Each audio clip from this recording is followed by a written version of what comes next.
Hello, good morning. ഇവിടെയാണ് തലേദിവസം ഭയങ്കര കാറ്റും മഴയൊക്കെ ആയിരുന്നു.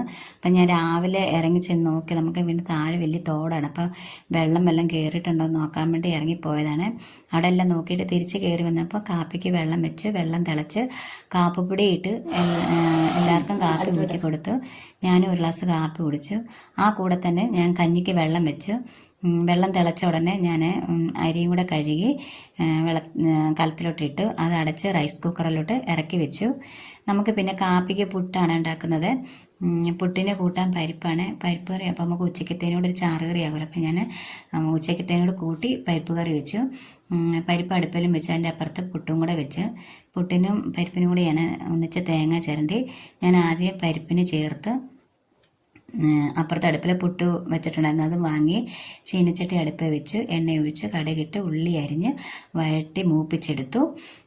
പിന്നെ ഞാൻ പരിപ്പ് കറിലോട്ട് ഒഴിച്ച് അത് അടച്ചടവിച്ചു. അന്നേരത്തേക്ക് മീൻകാരൻ വന്നു. മീൻ വന്നപ്പം അയലയും മേടിച്ചു, വറ്റയും മേടിച്ച്. അയല കറിയും വെക്കാം, വറ്റ വറുക്കും കൂടെ ചെയ്യാലോ എന്ന് വെച്ച് അതും ഞാൻ മീനും കൂടെ വെട്ടിക്കഴുകി ചട്ടി അടുപ്പിൽ വെച്ചു. ചട്ടി ചൂടായപ്പോൾ തന്നെ എണ്ണ ഒഴിച്ചു.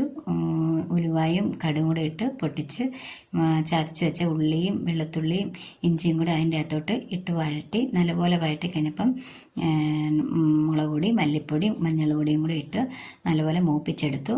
അതിനോട് ഇച്ചിരി വെള്ളം ഒഴിച്ച് തിളച്ച് കഴിഞ്ഞപ്പോൾ ഞാൻ മീനെ എല്ലാം കൂടെ പെറുക്കിയിട്ടു.